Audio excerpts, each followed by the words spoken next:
l'Union nationale pour les intérêts de la médecine.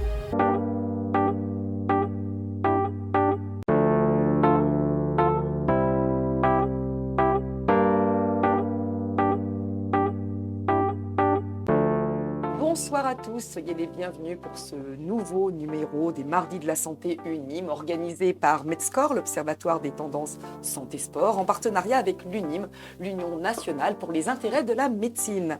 Alors comme vous le savez, nous avons rendez-vous tous les 15 jours dans les studios ici de Medscore pour analyser les phénomènes de marché qui bousculent les pratiques des professionnels de santé et en particulier celles des physiothérapeutes et tirent l'ensemble des professions de la filière physio vers l'avenir. Donc bien sûr, ce sont des rencontres interactives où le débat est ouvert entre vous. Il n'y a pas de tabou, il n'y a pas de mauvaises questions à se poser, donc nous essayerons de tous les aborder ensemble.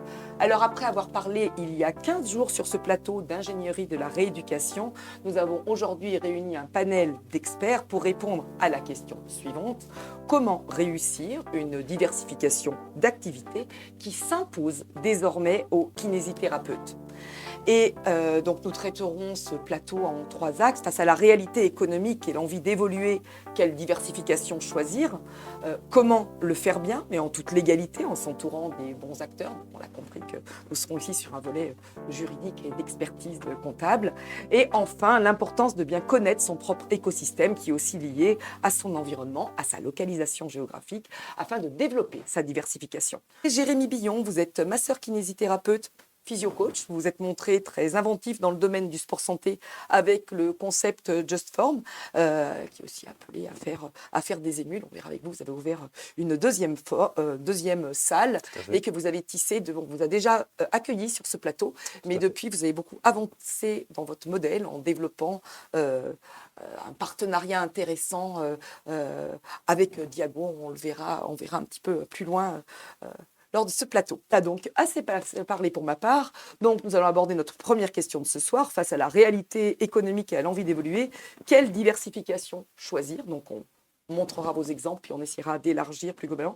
Alors, question rapide à tous. Le modèle économique classique, traditionnel du cabinet de kiné, est-il viable et le sera-t-il dans les prochaines années ?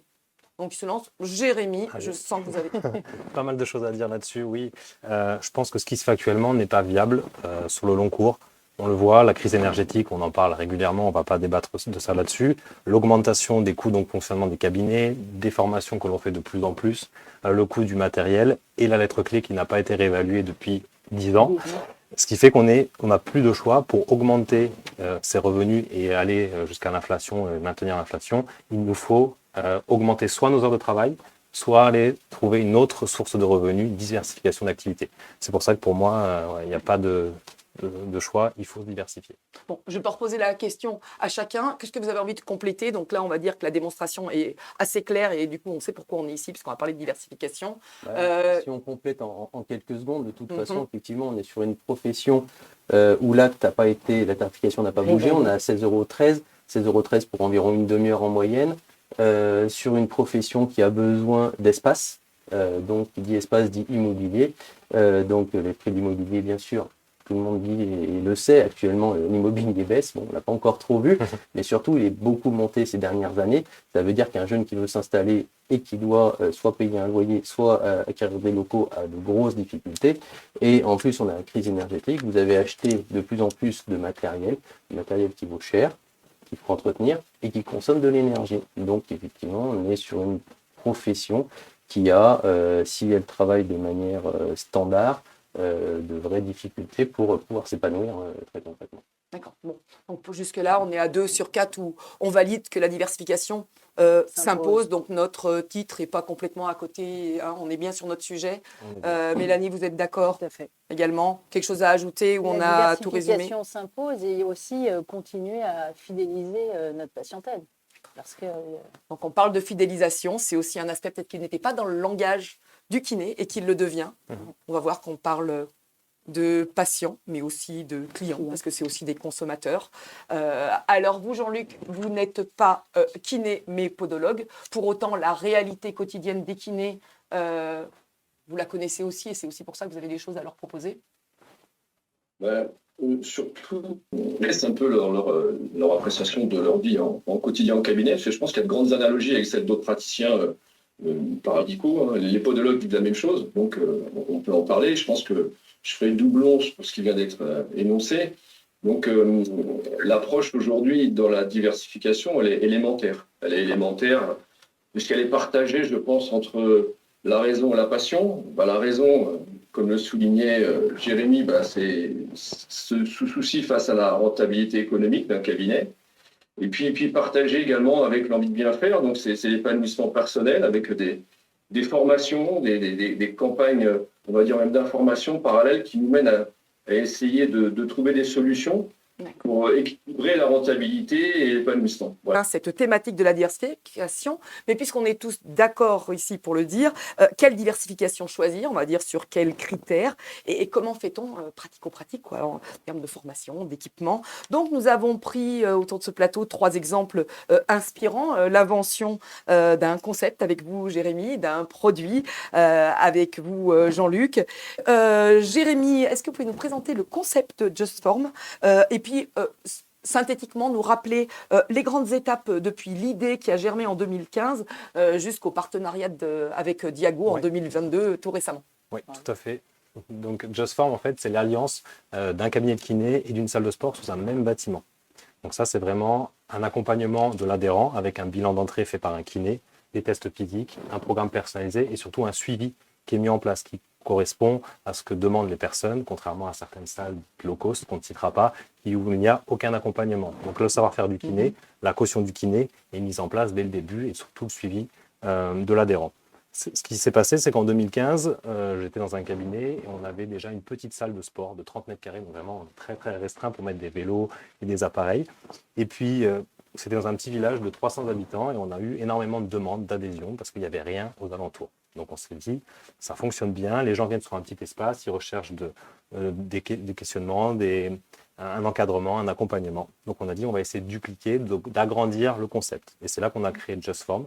Donc il y aura plein d'étapes que je vous énumérerai sûrement tout à l'heure. Mais en 2016, on ouvre JustForm à Koufou, donc un petit village entre Toulouse et Albi, où il y a 2000 habitants. Donc pareil, grand essor, les gens étaient contents de trouver une salle de sport, une diversification d'activités s'est donc montée. Et puis on a avancé petit à petit. Le Covid, comme toutes les salles de sport, nous a impacté, donc on a fermé. En juin 2021, on a réouvert avec une orientation 100% sport-santé. C'est-à-dire que notre suivi, on faisait d'abord des choses où les gens venaient adhérer à la salle, rentrer, faisaient leurs activités. Ça, on a complètement arrêté. Maintenant, c'est le conseil, l'accompagnement pour chaque nouvel adhérent. On a poursuivi. On a décidé de mettre en place le label Physio Coach, donc qui est rassembler l'ensemble des professionnels de santé qui souhaitent faire du sport santé et qui partagent les mêmes valeurs que nous. Donc vraiment créer ce label pour avoir une visibilité et avoir une cible bien identifiée. Et donc, en 2022, et donc fin décembre 2022, on aura avec Diago, donc qui est une solution connectée avec un capteur optique, on a intégré notre suivi, nos exercices, nos compétences avec la solution Diago pour pouvoir créer une autonomie dans la gestion des cabinets. Et donc que les futurs cabinets puissent eux aussi créer leur solution sport-santé avec de l'autonomie pour leurs adhérents, mais un conseil et un savoir-faire qui est déjà inclus dans cette solution. Et je me permets d'ajouter mon petit grain de sel, parce que si vous avez rencontré Diago, alors on ne va pas raconter tous les détails ici, mais c'est quand même par l'intermédiaire de Medscore, de Clinique Médico-Sport aussi, puisque finalement vos solutions étaient très complémentaires. Et juste pour la petite histoire, peut-être qu'on le détaillera un peu plus tard par rapport à la façon dont on tisse son réseau, c'est que finalement, vous vous êtes un petit peu rencontrés en vous provoquant. Vous trouvez que leur solution, en gros, il manquait vraiment des choses dedans, et finalement, c'est celui qui dit qu'il fait. Ouais, je trouvais que la solution technologique était très bien, mais pour moi, c'était pas suffisamment sport santé. Et pour moi, il n'y avait pas le côté santé. Donc, comme on a un référentiel que nous, en tant que professionnels de santé, on peut apporter. Tout à fait. Donc, j'y suis allé au culot et j'ai proposé à 3h du matin, j'ai envoyé un mail en disant voilà, j'ai des choses à vous proposer, peut-être que ça vous intéresserait. J'ai envoyé le lien de toutes nos vidéos et je me suis dit on verra bien, qui tente rien à rien. Et bien voilà, nous y voici quelques mois après, à bientôt la mise en place de Diago. J'avais réservé ça sur la connaissance de son écosystème, mais en fait, c'est tellement important dans justement le développement et l'essor que du coup, je trouve que Important d'en parler Ah, maintenant. voilà, tout à fait. Plateau, on va passer à l'étape suivante et on va vous dire tout pour comment le faire bien à travers nos exemples inspirants et donc aussi vos conseils puisque vous restez notre pièce maîtresse dans la diversification. Alors pour reprendre un petit peu vos exemples, donc sur votre modèle économique, alors Jérémy, comment est-ce qu'on peut dire, comment on peut avoir une captation, finalement, je sais que le terme n'est pas forcément adapté, va pas forcément vous plaire, mais finalement, vous avez deux structures sous un même toit. Tout à fait. Donc, finalement, vous avez une captation de votre patient, de votre clientèle dans la patientèle et vice-versa. Oui, tout à fait. En fait, déjà, à la base, le Conseil de l'Ordre, on l'a consulté évidemment pour demander si on pouvait avoir sous un même bâtiment ces deux entités, ce qui a été validé, sinon on ne serait pas là en train de vous le présenter. Ensuite, l'une des questions de l'Ordre, c'est une des recommandations, pardon, c'est que concrètement, il ne faut pas faire de pub. On parlait de publicité. Nous ne sommes pas commerçants. Nous ne sommes pas commerçants. Pas Il droit à ne l'acte faut, de commerce. voilà, il ne faut pas que la salle de sport ait écrit un encart énorme avec écrit cabinet de kiné en dessous, associé. Donc déjà, c'est hyper important de ne pas faire cette erreur-là, de bien séparer les deux. Pour rebondir sur ce que vous disiez, nous, on a créé une SARL, Just Form, qui donc séparée, nos revenus sont complètement séparés, c'est deux activités fiscalement différentes. Mais dans les termes, ce qui se passe en réel, pour aussi vous expliquer ce qui se passe concrètement, les patients que nous avons en cabinet, ils voient des personnes qui travaillent, ils voient ce qui se passe dans la salle aussi, parce que c'est vitré, même si c'est deux espaces séparés. Et ils ont conscience qu'ils ont déjà été accompagnés par des professionnels, ils ont l'activité à côté, donc très naturellement, ils se tournent, s'ils doivent choisir une salle de sport, vers la salle de sport qui est à côté. Et inversement, les gens qui se blesseraient pas dans la salle de sport, j'espère, par chance, ils ont le cabinet à côté, et donc ils vont aller se renseigner d'abord à côté. En plus, comme ils sont déjà adhérents donc, du cabinet de la salle de sport, lapsus révélateur, ils vont avoir une petite rapidité de prise en charge, soyons honnêtes, un accès plus facile que s'ils étaient complètement indépendants. Mais il faut vraiment faire attention. Et on a regardé les chiffres, c'est évident. Donc on a 25% de nos adhérents, de nos patients qui font le lien entre les deux. Donc les 25% des gens qui viennent au cabinet ou à la salle sont allés dans les deux espaces. Donc c'est vraiment quelque chose. On a déjà sous le même bâtiment de quoi nourrir notre activité, qu'elle soit kiné ou sportive. Mais encore une fois, faire attention de ne pas officiellement faire des grands encarts, de la pub partout. Mais voilà, c'est vrai que sans faire la pub, donc rassurez-nous, vous ne savonnez pas la planche pour récupérer. Non, je pense que dans tous les cabinets de toute la France, il y a des On listes n'y a pas d'attente. pensé. Il n'y a pas besoin, on a déjà... C'était une petite boutade. Non, mais c'est vrai que finalement, il faut savoir, il faut connaître... je parle sous l'œil de l'expert comptable, mais en fait, le but, c'est bien de connaître les règles pour mieux savoir, pas les contourner, mais s'y adapter pour être dans la loi, tout le temps le faisant proprement. Là, c'est vrai que la vitre entre les deux salles fait que vous n'avez pas besoin de mettre un écriteau à l'extérieur. Pas besoin de mettre d'écriteau. Les gens, voilà, tout a été validé en amont. Encore une fois, j'insiste bien là-dessus, parce que même le nom Just Form Sport et Santé, avant de le déposer à l'INPI, avant de l'appeler de la société comme ça, on a demandé au Conseil de l'Ordre, est-ce que d'apposer Just Form Sport et Santé ensemble, est-ce que ça pose un problème? Est-ce que c'est pas ambigu? Ils nous ont donné l'accord, que ce soit départemental ou au niveau national. Donc, une fois qu'on a l'accord, Just Form Sport et Santé, ça permet aussi d'être une bonne vitrine. Mais ça, justement, il faut vraiment le souligner, le fait de faire approuver. Enfin, vous avez eu la bonne démarche spontanément d'aller les trouver pour faire valider. Par exemple, kiné-coach, ça ne leur a pas plu. Oui. Du coup, vous avez fait physio-coach parce qu'on n'a pas le droit, c'est ça, de se Ouais. servir de sa profession. Voilà. Mais du coup, c'est quand même bien d'aller les voir plutôt que de faire tout. De toute façon, c'est la démarche logique. Ça ne sert à rien de tourner le dos et de ne pas leur demander, parce que quoi qu'il arrive un jour ou l'autre, ça reviendra à leurs oreilles et on aura des soucis. On aura peut-être créé des sociétés, on aura fait du matériel avec des logos. Ça ne sert à rien de se lancer dans des choses comme ça. Faut aller, ils sont là, ils sont présents, ils sont là pour nous épauler aussi, donc il faut se servir de ces conseils. Du coup, Mélanie, vous approuvez aussi. Et donc, nous abordons le troisième volet de cette émission sur l'importance de bien connaître son propre écosystème. Et nous allons parler dans cette partie du tissu socio-économique de l'importance de son réseau, c'est-à-dire de la démarche donnant-donnant, on l'a évoqué déjà à travers vos exemples, du besoin de prescripteurs, d'ambassadeurs, de référents. Donc ça, c'est un petit clin d'œil à notre prochain plateau qui va être consacré aux kinés référents. Et puis donc, aspect très important est au point sur la communication, ce qu'on a le droit de faire, de ne pas faire, même si on l'a déjà un petit peu évoqué, et du coup d'adopter les bonnes stratégies pour faire finalement ce que l'on veut, mais en toute légalité.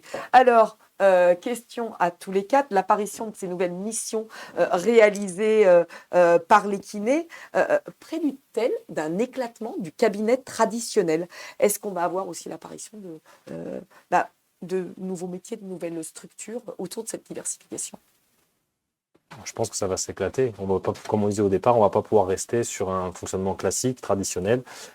Déjà dans notre métier, on est déjà diversifié nous-mêmes parce qu'on fait plein de choses différentes. On est 2 exemples ici de kinés d'endroits différents, de façons de fonctionner différentes. Et dans toute la France, on fonctionne, je pense, tous quasiment différemment. Donc ça va forcément bouger, s'éclater. Et avec des pôles qui vont se créer, il y aura peut-être des kinés qui ne feront que du conseil. On parlait de conseil tout à l'heure, et qui ne seront pas forcément fictifs, enfin pas forcément dans un cabinet propre. Je pense que ça va bouger. En tout cas, vous, c'est le parti pris que vous avez pris avec JustForm et maintenant avec la composante Diago, sur laquelle on va peut-être revenir quand même un petit peu maintenant, parce que du coup, elle est liée aussi à votre modèle économique, c'est-à-dire que c'est une belle rencontre. Hein. Vous y êtes allé dans la provoque, vous leur avez dit qu'il manquait un peu de contenu, puis finalement, c'est celui qui dit qu'il fait, et le contenu, vous leur fournissez, vous avez plein de vidéos à leur proposer, et du coup, leur application. Donc, expliquez-nous ce partenariat, la win-win. En fait, donc on a ajouté 450 vidéos dans leur base de données, avec surtout liées sur des zones spécifiques, donc le haut du corps, au niveau du bas du dos, au niveau lombaire et au niveau des genoux, les principales blessures qu'on retrouve en cabinet. L'objectif, ça serait de proposer aux kinés, dans leur cabinet en eux-mêmes, de pouvoir utiliser cette solution.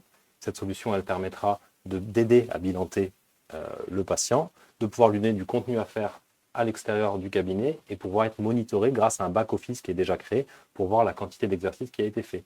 Soit pour les gens, donc soucis de lombalgie, soucis de haut du corps, soucis de genoux, mais aussi les insuffisants cardiaques qui doivent se remettre en activité après validation des médecins. Et bien, tout ça permettra de gérer, de voir ce qui est mis en place. Et la solution est vraiment un faible coût. Elle est proposée normalement à 9,90 € pour quelqu'un qui l'achèterait en lambda sur le site internet. Et en passant par les kinés, par nous, j'ai aussi négocié un tarif à 3 € TTC l'achat de cette solution. Donc, c'est-à-dire que si on l'utilise, même si on ne veut pas en faire un commerce, on ne veut pas développer quelque chose par rapport à ça, ça ne coûterait que, entre guillemets, 3 € au kiné par mois. Et le patient pourrait très bien par la suite prendre en charge, une fois qu'il a connu l'application et qu'il en connaît les bénéfices, lui-même se prendre en charge, régler son abonnement de 9,90 € par mois.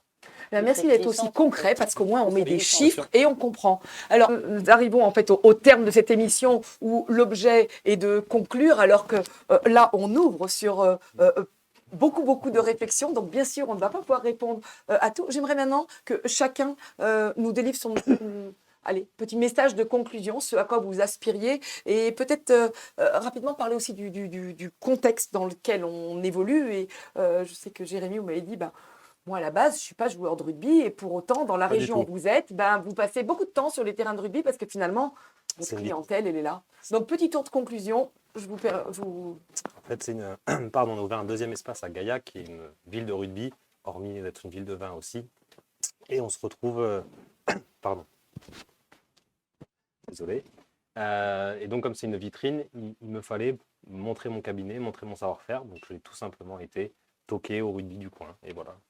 Donc, votre message pour vos confrères, c'est peut-être s'adapter à son environnement et montrer qu'on existe et être au bon endroit. Eh bien, merci beaucoup à tous les quatre pour votre participation très active. Comme d'habitude, frustrante parce qu'on aura encore tellement de choses à dire et à débattre. Et je pense que les discussions vont se poursuivre au-delà de ce plateau.